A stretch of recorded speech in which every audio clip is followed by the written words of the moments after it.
All right, I have something important to get off my chest because it's been driving me crazy lately. Almost every single week right now, I'm sitting across the table from somebody who is telling me they want to sell their property that is tenant occupied. And nearly every single one of them walks into this meeting and they are massively misinformed. I'm talking about like 95% of the people that we talk to. So let me just say it straight. There is not one single law on the books in San Francisco that is written in the favor of a landlord. Not one. I own rental property here myself, which I wish I would have never bought, to be honest. And I have sat across the table from more clients than I can count with horror stories, some of which I've witnessed myself. One of which was so bad, about 4 years ago, I decided I would never sell another rental occupied property again. It's awful. Honestly, it makes me lose faith in humanity, some of these things that I've witnessed. So if you own a place in the city and you're thinking, I'll just rent it out for a couple years and I'll sell it when the market is even better. Because guess what, you all, right now the market is really, really good. We'll get into that in a bit, but I need for you to watch this whole video because that one decision could cost you everything that you were hoping to make and then some. And so many of these clients that I'm talking to, they wish they would have never, ever, ever made that choice. So I want you to be informed from the get-go. So today I'm going to walk you through at least 5 things that I see homeowners get blindsided by. And later on, I'm going to talk to you about the one move that almost everyone thinks is going to be their escape hatch.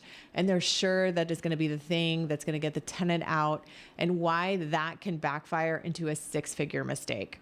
At the end of this, I'm going to show you the actual math that I ran with a client actually yesterday on real numbers on whether or not holding their condo even makes sense. Spoiler, it didn't, and not even by a little bit.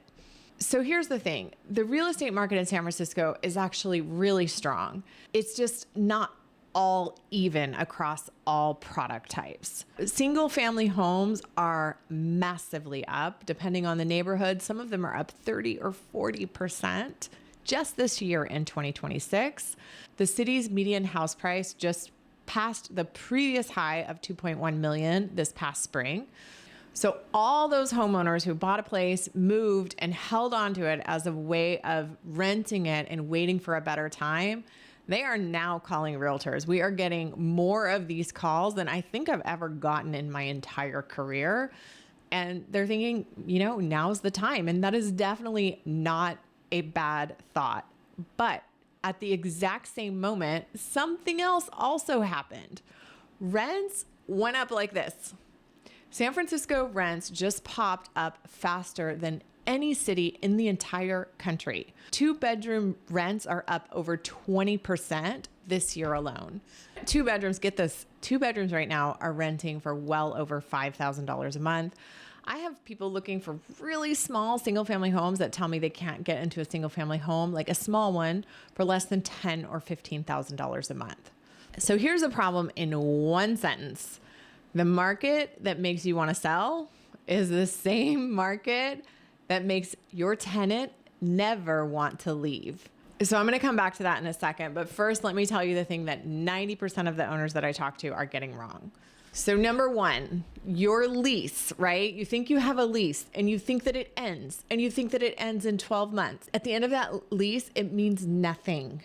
And I would say 9 out of 10 of the owners that I talk to believe the same thing. They think the lease is up and that they'll just give their tenants like 60 days and then they'll have their place back to sell. That is not how it works in San Francisco. It's not even close to how it works in San Francisco. So in San Francisco, when a lease ends, the tenancy doesn't end, right? It makes your brain hurt a little bit. It just rolls over month to month. And your tenants can essentially stay as long as they're willing to pay rent. And you as an owner do not have the right to say, I want to sell my place, please leave. Doesn't matter if you're getting divorced, doesn't matter if your husband's sick, doesn't matter if you need the money, like whatever, does not matter. So a fixed term lease expiring is not a reason that you're allowed to use. So step number one, before you ever rent your place, I would talk to an attorney, and that's what I always tell my clients to do. So understand that you may be handing someone the right to live in your property long after you've decided that you no longer want to own it. Number two, so rent control is just massively understood. And here's the thing that most people don't understand. When people hear the word rent control, they think it means I can't raise the rent, right? That's only half of it. And I don't think it's even the most important half, although it does suck for people. But the people who own those properties knew that going in, eyes wide open. So rent control is really two separate protections that work together independently. So one is price control, and that's how much you can raise the rent. That's the one that people seem to know about. Number two is eviction control, and that's whether or not you can make someone leave at all. So here's the part that catches people, and I went straight to the city's rent board site so that you don't have to. So whether or not you're under that price cap, it mostly comes down to what kind of building you own. If you own a single family home or a condo, there's a state law called the Costa-Hawkins, and that generally exempts you from the city's rent increase caps, no matter how old the building is. Those price caps really apply to older multi-unit buildings, or also if you have a TIC. So the date, in case you care, is June 13th, 1979. So here's what most condo and single family owners do not realize is that you can be under rent control without being under price control. So a lot of people hear that they're exempt from rent control, right? They're like, okay, I bought a single family home that is not under rent control. Okay, I bought a condo that is not under rent control. That's not right. You are still under eviction control, which is a form of rent control, right? So every residential property here in the city is under that eviction control. So you might be allowed to raise the rent, but you cannot make a tenant leave even when the lease is over. And that's the trap. So people think single family homes are totally safe. People think condos are safe. They're not. And on the price side, there's actually a state law, and I believe there's a little section in your lease that you can check this off, though you should check with your leasing agent. It's AB 1482, and that's been in effect since January 2020. That caps rent increases on a lot of units at 5% plus inflation or 10%, whichever is lower. So here's the part that really isn't fair, and almost nobody talks about it. So these protections, they only run in one direction. When the market's hot and rents are climbing, your ability as a landlord to raise the rents is capped. But when the market turns and rents fall 10, 15, 20%, there's no floor protecting you. Your tenant can come right back in and renegotiate down to whatever the market will bear, or they can just leave. I mean, they would have to wait for their lease to end, and find something cheaper, and you can't make them stay. And then you have a vacancy. And then, that's how markets work, right? Then you have to rent it at current market rate, but you don't get to make the market work on the upside. So anyway, you're capped on the way up and you're completely exposed on the way down. So heads, they win, tails, you lose. So I just saw a story in the news. I don't know if you guys caught it, but there was, it was in the Richmond, and a new landlord tried to jack the rents way up. It's actually a known move when you can't get someone out. Sometimes people try to price them out so they leave on their own. And it gets ugly and it gets litigated. So I always tell people, like, you definitely want to talk to an attorney before you rent and before you think of talking to a tenant about leaving or ending a lease, which you don't really have the right to do. The thing is that this tenant section, it is heavily litigated. Another reason why I don't want to be involved in it. And it's also ugly, as I mentioned, and the fines are really, really bad. So the market's going to trap you on both ends. So remember what I said, the same market that makes you want to sell is the one that makes your tenant never want to leave. So this is what really, really gets people. You rented your place, you waited for a better time to sell, fine. But now the time that you've been waiting for is finally here, and you, misinformed, go to your tenant and say, hey, I'd love to sell. Can you move out? First of all, you're not even allowed to do that. So make sure you talk to an attorney. There's like all these forms that you need to give them first. There's this whole process that you need to follow. But why would they leave, right? Rents are up 20%. There is nowhere cheaper for them to go. So they stay. They re-sign, or they pay the rent that you're asking. And now legally, you don't have a clear path to sell. So here's the cruel part. When is your tenant finally going to be willing to leave? When the market softens and when they can find someplace cheaper or buy. When does the rental market soften? Well, at the same time that the real estate market cools off, which is going to be the worst possible time to sell. So you are going to get squeezed on both ends. When you want to sell, they won't go. When they finally go, you don't want to sell. And that's not bad luck. It's just the structure of how things work here. So if you're sitting on a place right now and you're trying to sell, you're trying to decide whether or not to rent it or sell it, this is exactly the kind of thing that my team works through with people every single week. Yes, I will not sell it with a tenant in place, but I will talk to you about, your options. And when we have these conversations, and my team and I have these conversations many, many times a week, we are not giving you a hard sell one way or another. We are just literally talking to you about the experiences that we have, definitely like some different things about money and how to think about money, just really being a sounding board. So happy to have that call with you. If you're interested, you can contact us any of the ways below. I cannot believe it, but I forgot to introduce myself. It's a little late, but my name is Ruth Krishnan. I'm founder of the Krishnan team. We have sold more houses this year and last year than any other agent in San Francisco. And we are back here every Monday at 5 p.m. with more videos like this one. Okay, so number 4, selling with your tenant in place. It's gonna cost you, and that's what it's gonna come down to for some people, is like, should I just sell with a tenant in it?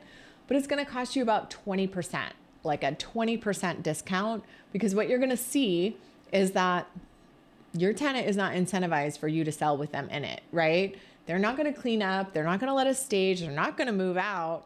We're not going to be able to paint. We're not going to be able to put in new light fixtures. It's going to be difficult to show. And in some cases, I've walked into tenant-occupied places and there's like spray painted on the wall, like, I'm never effing leaving. Yeah, that's happened. So then whatever profits that you were hoping to gain by waiting out the market, there's a real chance that you hand most of it right back the second that you sell with somebody living there.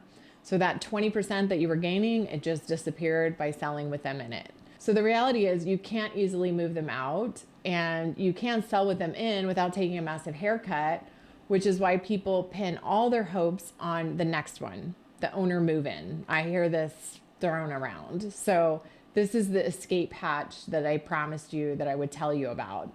And here's why it backfires. So number 5, the owner move-in is not an escape hatch. Now, it can be for the next owner, right? So if you as the current owner are thinking, I'll just do an owner move-in eviction and get them out, then sell, that's logic. And on paper, it sounds good, but here's why it doesn't save you. An owner move-in requires that you actually intend, meaning you do, live in your unit for 36 months. That's 3 years. If you do it, you have to move in within 3 months, and you have to pay each tenant a relocation. I think it's around $6,000 per person.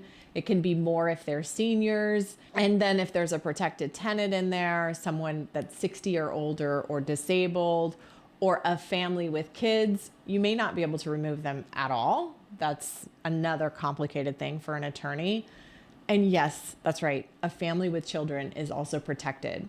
So you can only ask them to move during the summer and never ever during the school year.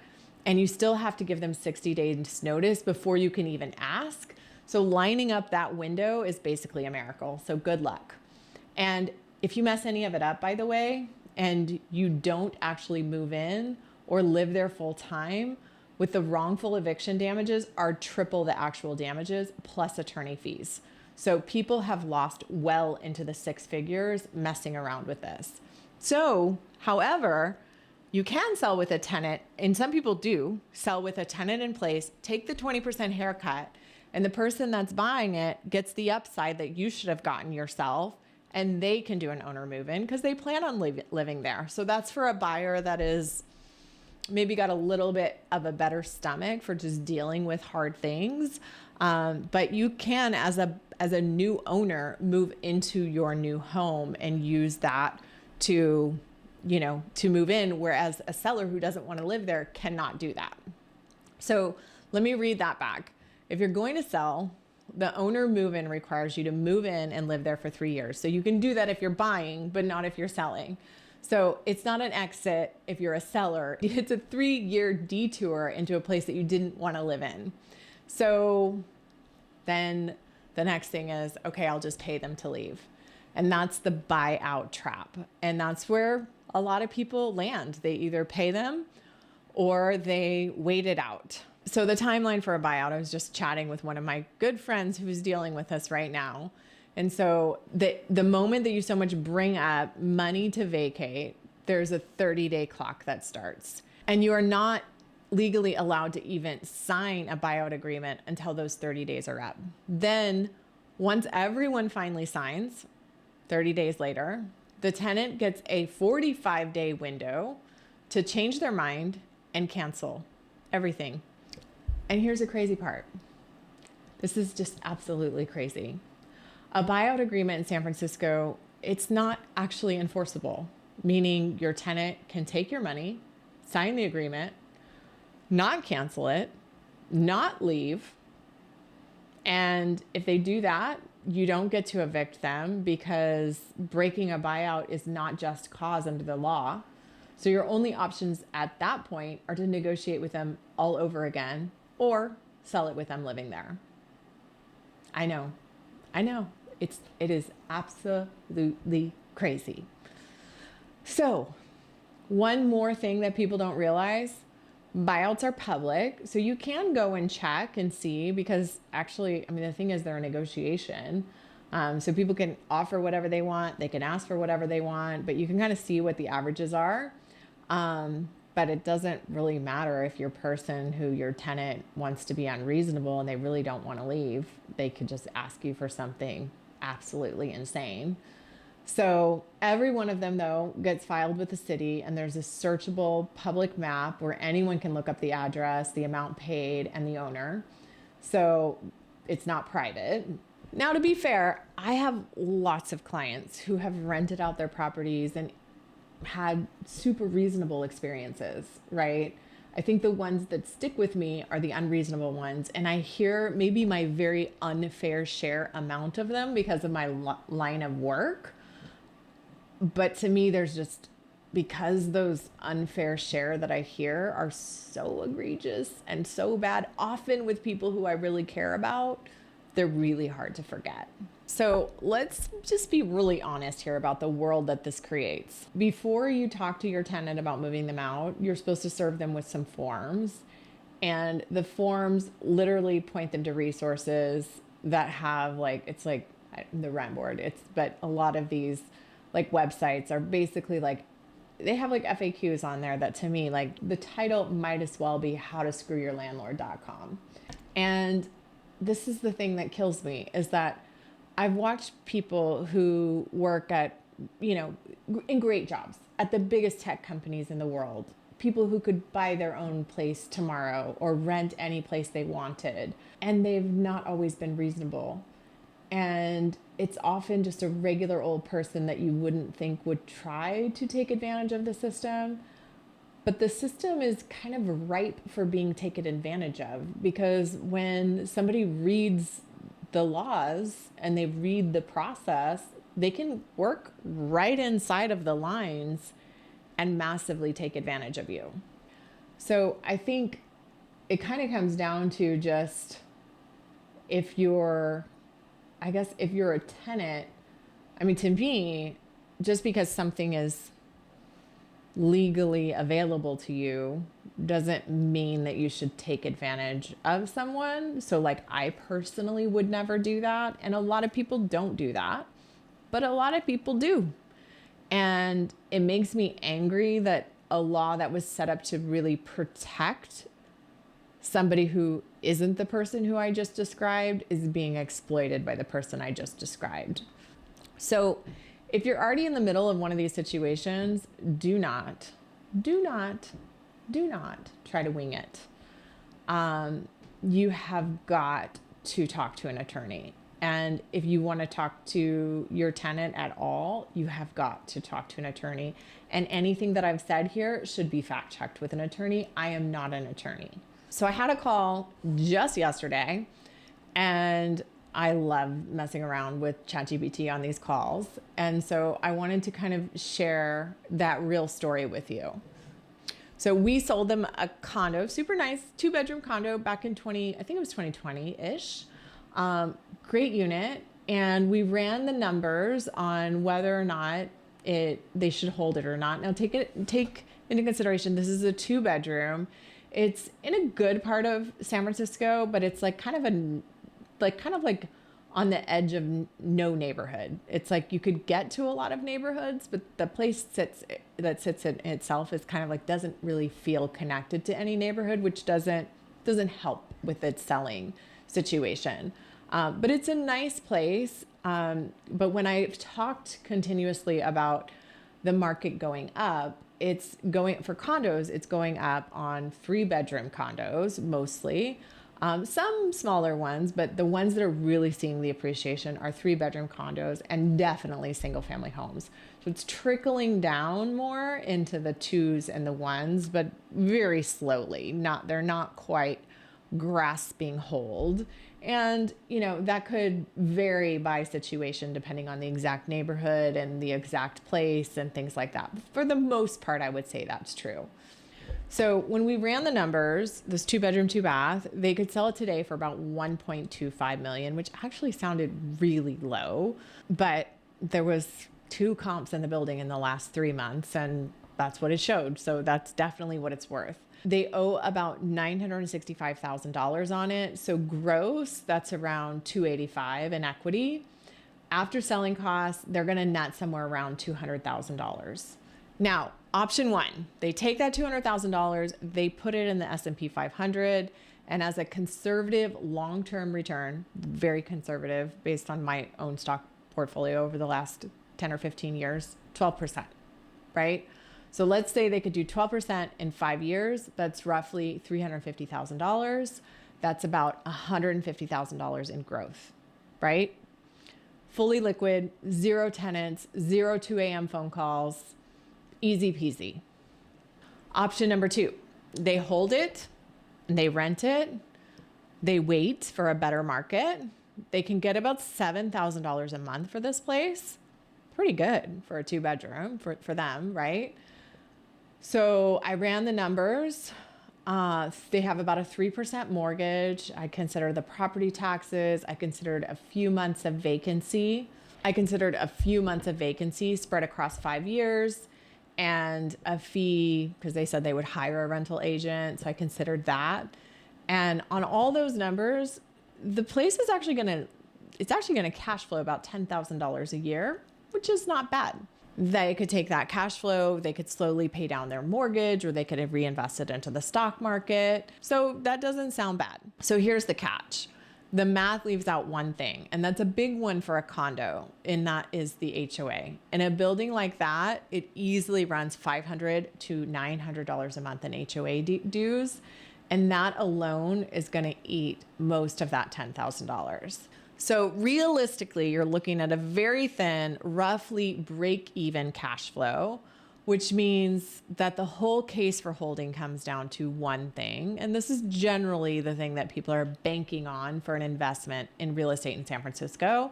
And that one thing is appreciation. And I'm going to be straight with you because this is the part where people really get mixed up. So whether a home sells over its asking price is not the same thing about whether or not it goes up in value. So you see all these things about like, oh, condos are selling 35% over asking. Those are 2 very, very different things. So let me tell you what I really think. I think this condo, I actually do think it's going to appreciate. And I told them that. And I think there's a good case for it appreciating maybe $100,000, $150,000 in the next couple of years. Like, I think that's a real possibility given what I'm seeing in the market. Condos have lagged houses. Our May report showed that houses are flying off the shelf in 2 weeks, while condos are sitting at 50, 80, even 100 plus days. But this section of town, like, I think we could sell them in 1 or 2 weeks. And even though it's a 2 bedroom, I think that those prices that we're seeing in 3 bedrooms, I think they're going to trickle down and push those up. So with 100 to 150,000, like, that could be a reason to hold it. And I'm not sure what this person has decided yet. So the thing is that you have like almost a guaranteed 150,000 in the stock market. I mean, that was pretty conservative numbers that I ran, right? And at least I think so. But this is the same trap from earlier that we talked about, right? They need to rent it in order to make those numbers work. The market goes up, and at some point it goes down. And when you have a tenant in there, you lose all control over when you can sell it. So when your condo finally picks up and you see like, oh my God, there was a sale in the building and it was like $150,000 over, that's a great time to cash in, except your tenant doesn't want to leave, right?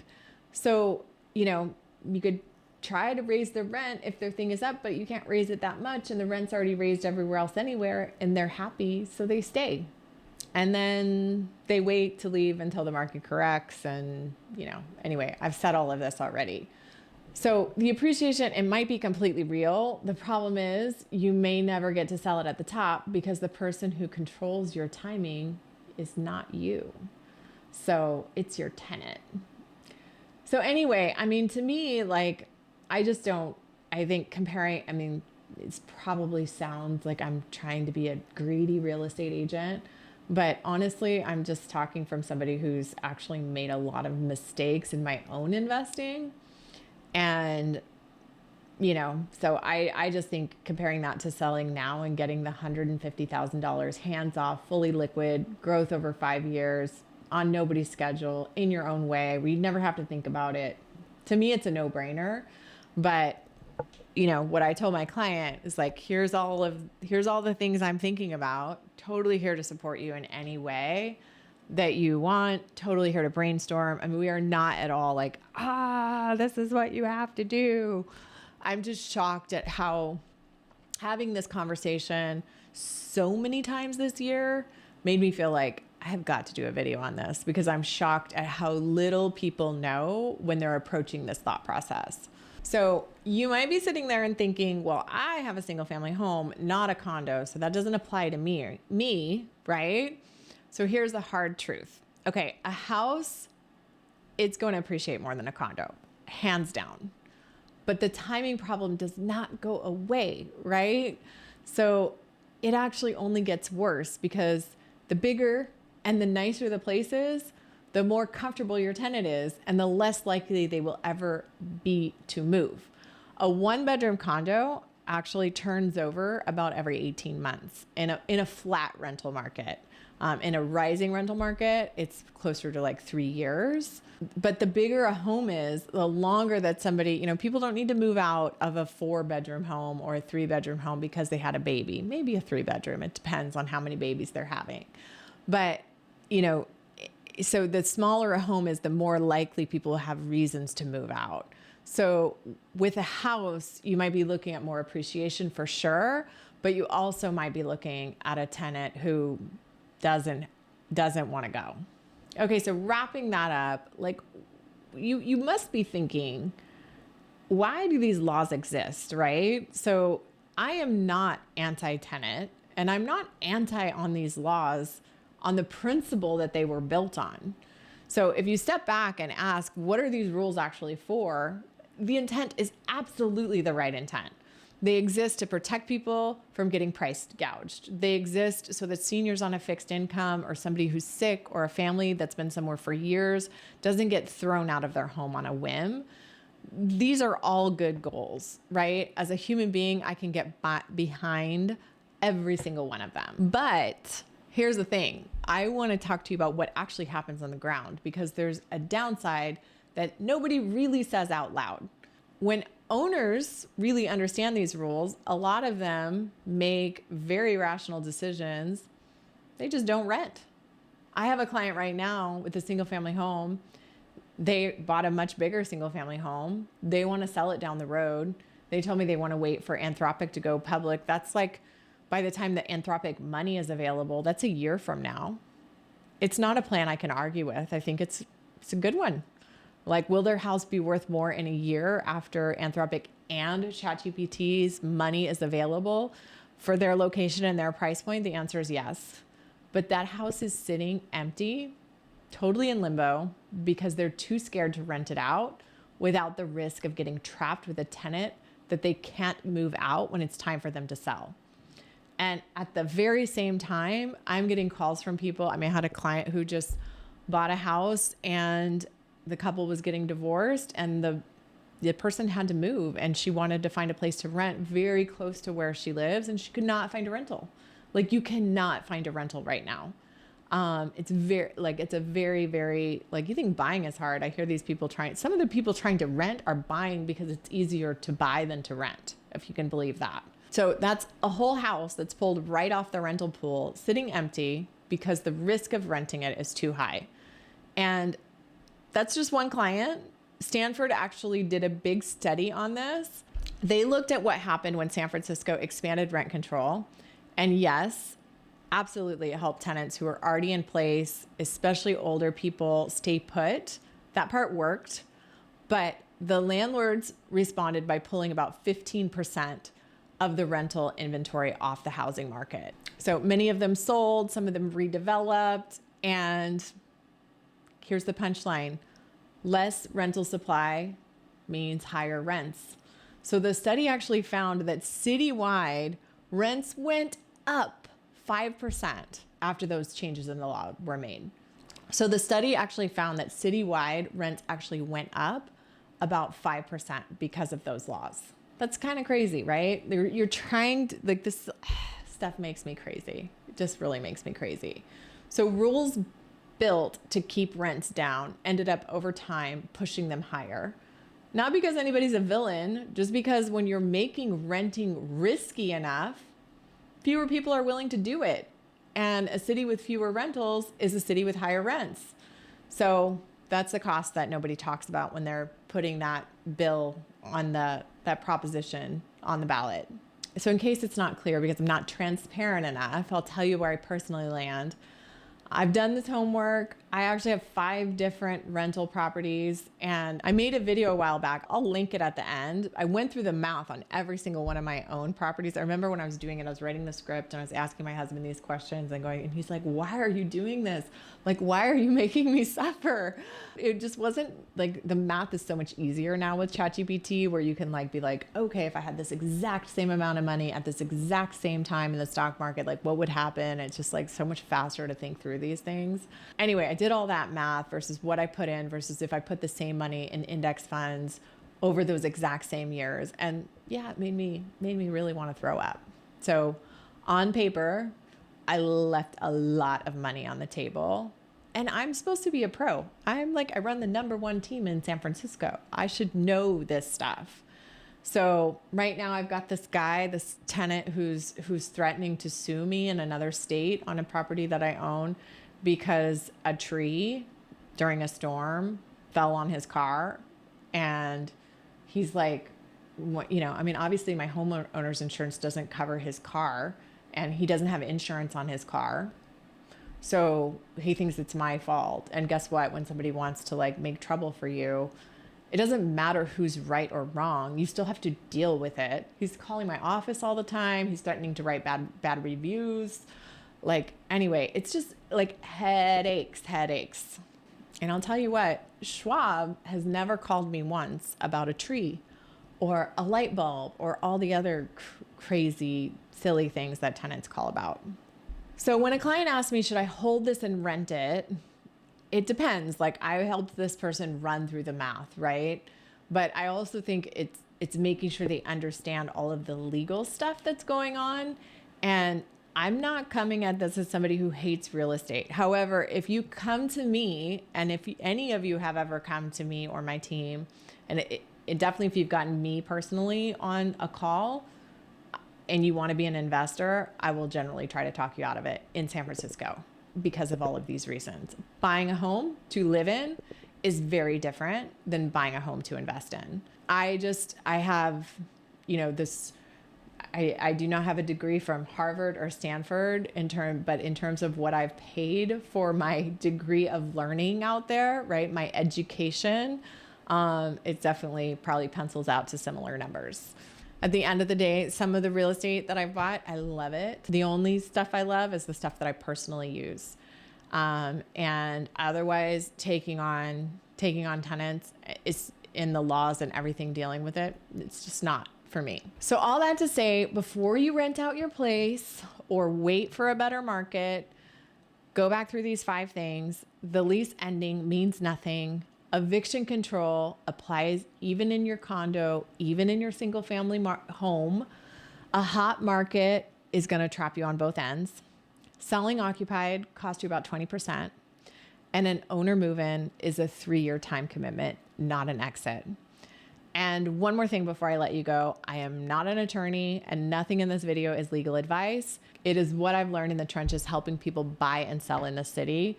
So before you have so much as a conversation with your tenant about any of this, please talk to a good local landlord attorney. Reach out to my office if you want one. I know great ones. The rules are very strict. The mistakes are extremely expensive. And the right attorney is going to save you far more than they cost you. And if you're a homeowner and you're trying to figure out the real hold versus sell math on your specific place, we'd be happy to run the numbers with you. No pressure. The link to reach out to my team is below. And if you want to watch that video I mentioned on the 5 mistakes I've personally made on investments, I'll link it right here.